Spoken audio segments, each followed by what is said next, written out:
네, 여러분들 같은 그 취준생들께서는 아마 이런 생각이 드실 것 같습니다. 그렇다면 그런 혁신적인 기업 또는 문화와 내가 맞는 기업이 있을 수도 있고, 또는 그렇지는 않지만 나한테 좀 더 적합한 그냥 단기적인 어떤 보상을 주거나 내가 일하기 편한 이런 조직이 있을 텐데요.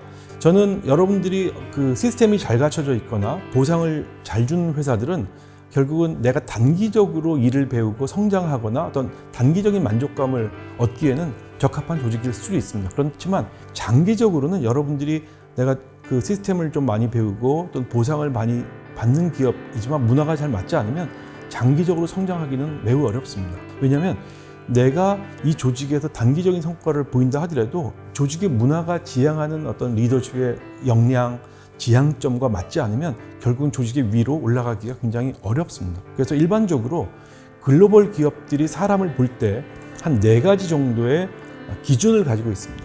첫 번째 기준은 General Cognitive Ability라고 합니다. GCA라고 약자로 부릅니다. 인지 역량이라고 부릅니다. 이 인지 역량은 뭘 얘기하냐면 기업에 들어오시게 되면 엄청나게 많은 정보의 홍수에 빠지게 됩니다.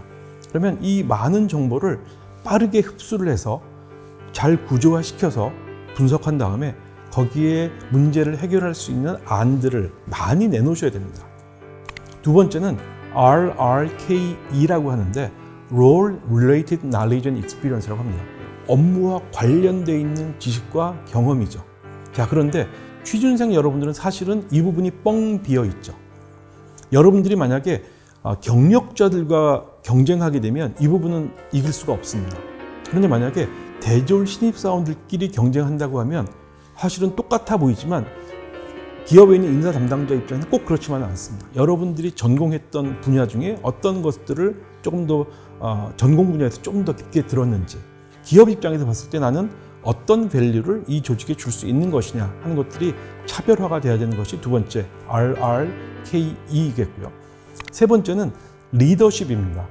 리더십은 조직에 있는 관리자나 임원에게만 필요한 것이 아니고요. 모든 계층에 있는 구성원들에게 다 요구하는 것이 특히 글로벌 기업이나 혁신적인 기업의 특징입니다. 그래서 리더십을 어떻게 정의할 수 있냐면 우리가 도달해야 되는 목표가 있는데 이것이 혼자 하기 어렵기 때문에 내가 주위에 있는 내 동료들이든 심지어 내 상사든 이 사람들에게 영향력을 행사해서 일이 되게끔 만드는 역량, 이것을 리더십이라고 부르는 것이죠. 그래서 이 리더십이 어느 정도냐 하는 것들을 보여주는 것은 굉장히 중요합니다. 단순히 1번에 있는 GCA나 RRK가 높아서 이것만으로 끝나지 않습니다. 이것을 실제 업무에 적용해서 일로 만들어낼 수 있는 패기가 있는 것이냐 하는 것이 세 번째 리더십이 되는 거죠. 네 번째는 Cultural Fit입니다. 제가 앞에서도 말씀드렸었는데 문화적으로 잘 맞느냐 그렇지 않느냐, 아무리 똑똑하고 천재고 하더라도 왠지 우리 조직과 어울리지 않을 것 같은 사람, 왠지 말이 잘 통하지 않는 사람, 이런 사람들은 절대 뽑지 않습니다. 그렇기 때문에 여러분들의 어떤 생활 패턴이나 또 소통하는 방식, 이런 것들이 그 기업과 잘 맞나 하는 것들을 심각하게 잘 생각해 보셔야 될 필요가 있죠.